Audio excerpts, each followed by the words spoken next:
జరిగిన ఇన్సిడెంట్ దాన్ని BRS party పక్షాన పూర్తిగా ఖండిస్తున్నాం.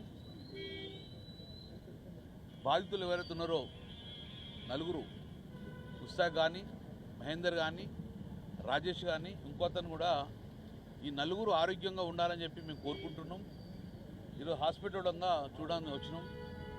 ముస్తాక్ అహ్మద్ ఇతను 13 సంవత్సరాల నుంచి పిఎంజీలో పనిచేస్తుండు. ఒక నమ్మకస్తుడు, ఒక నమ్మకం గలవాడు. అతనికి ఫైర్ చేస్తే స్కల్ పైకి వెళ్ళి పోవడం వలన అతనికి ఆపరేషన్ చేసిండ్రు. అతను దేవుని సేఫ్గా ఉండాలని కోరుకుంటూ సేఫ్గా ఉంటారు కూడా. ఇంతకన్నా పెద్దగా జరిగింది రాజేష్. అతనికి ఇక్కడ పొట్టలో నుంచి బుల్లెట్ కొడితే ఆ పొట్ట వెనక నుంచి కూడా బయటకు వెళ్ళి అక్కడ ఆగిపోయింది.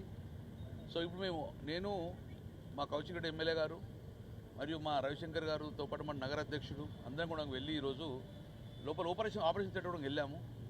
మేము పోయేవారికి అప్పుడే బుల్లెట్ తీసి మాకు చూపించడం జరిగింది. అది 0.32 mm. సో ఆ బుల్లెట్ కూడా ఇళ్ళకెళ్ళి దిగి పోయేటప్పుడు పేగులు తర్వాత మటన్ మాంసం అంతా కూడా కట్ చేసుకుంటూ పోయి ఆగింది కాబట్టి సో ఆల్మోస్ట్ ఆల్ ఒక 5 నుంచి 6 ఇంచుల వరకు ఆ ఇంటెన్సివ్ ఒక పేగులంగా కట్ చేసిండ్రు. అది కూడా మాకు సూచించారు. చాలా బాధాకరము. 1 గంటలకు ఆపరేషన్ స్టార్ట్ చేసిండ్రు. ఇప్పుడు సుమారు 5 అవుతుంది. 4 గంటల్లో ఆపరేషన్ జరుగుతుంది. సో అతను కూడా సేఫ్గా ఉంటాడని భావిస్తున్నాం. సేఫ్గా ఉండాలని కోరుకున్నాం. డాక్టర్లను కలిసాం. వీళ్ళిద్దరికి ఏమన్నా చిన్న ప్రాబ్లము ఏమన్నా మీకు కాకుండా కొంచెం అన్కంట్రోల్ అయితే గిట్ట ఇమ్మీడియట్ హైదరాబాద్ షిఫ్ట్ చేస్తాము. సో దాన్ని నిఘా పెట్టుకొని చెప్పినాం. వాళ్ళు కూడా 24 hours అబ్జర్వ్ పెట్టుకుంటాము. చిన్న ప్రాబ్లం వచ్చేయడంగా ఇద్దరిని కాపాడే ప్రయత్నం చేస్తామని చెప్పి ఆ భావనలో ఉన్నాం కాబట్టి సో మిగతా ఇద్దరిని కూడా పరామర్శిస్తాం. బీఆర్ఎస్ పార్టీ పక్షాన పూర్తిగా ఈ యొక్క సంఘటనను ఖండిస్తున్నాం. కరీంనగర్ నగరంలో ఇంతవరకు ఇలాంటి చూడలేదు కాబట్టి ఇది ఇప్పటికైనా ప్రభుత్వం అప్రమత్తమై ఇక ముందు కూడా ఇలాంటి జరగకుండాతో పాటు ఈ యొక్క దొంగలను ఎట్టి కోసం దొరకబెట్టాలని చెప్పేసి ప్రభుత్వాన్ని డిమాండ్ చేస్తున్నాం. మేము కూడా రేపు కూడా మళ్ళీ సిపిఐని కలుస్తాం.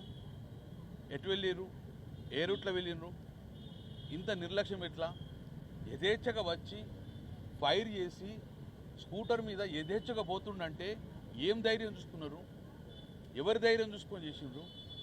ప్రభుత్వం ఫెయిల్యూర్ కనబడుతుంది ఇక్కడ.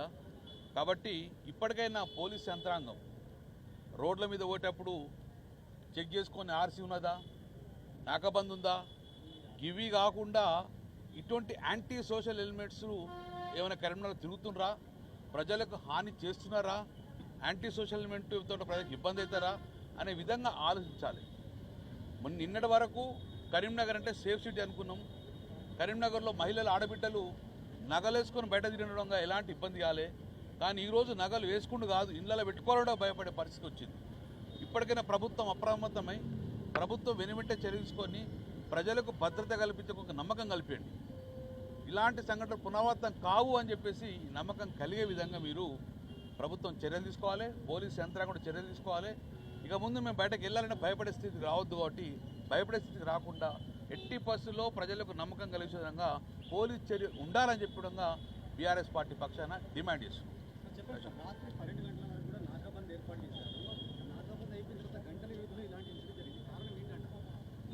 నేను అదే అంటాను కదా, నాకాబందీ మీద ఉన్న కాన్సన్ట్రేషన్, నాకాబందీ జరిగి 12 గంటల లోపల పోలీసుకు సవాలు వేసిందంటే ఎవరి ఫెయిల్యూరు అంటుండే.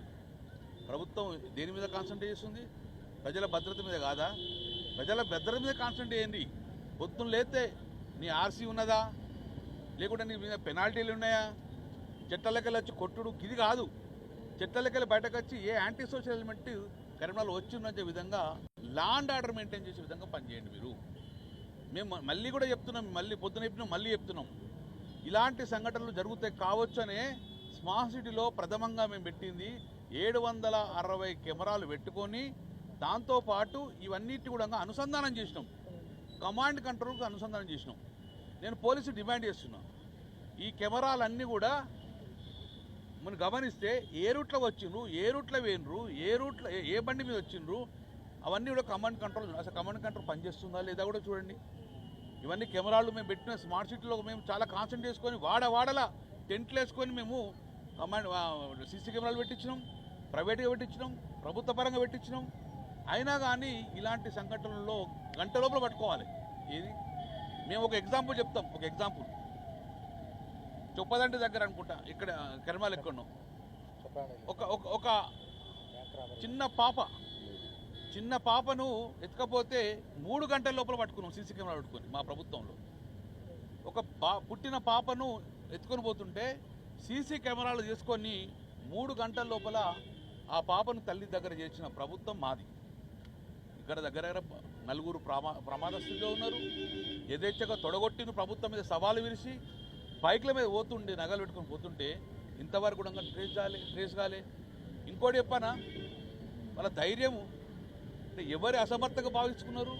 మాస్కులు లేకుండా మీరు ఏం చేస్తారో చేసుకోవాలని చెప్పేసి సీసీ కెమెరాలకు ఫోర్స్ కొట్టుకోవడం పోయిందంటే ఈ ప్రభుత్వ నిర్లక్ష్యం కనబడతలేదా? ఇప్పటికైనా కళ్ళు తెరవండి ప్రభుత్వం.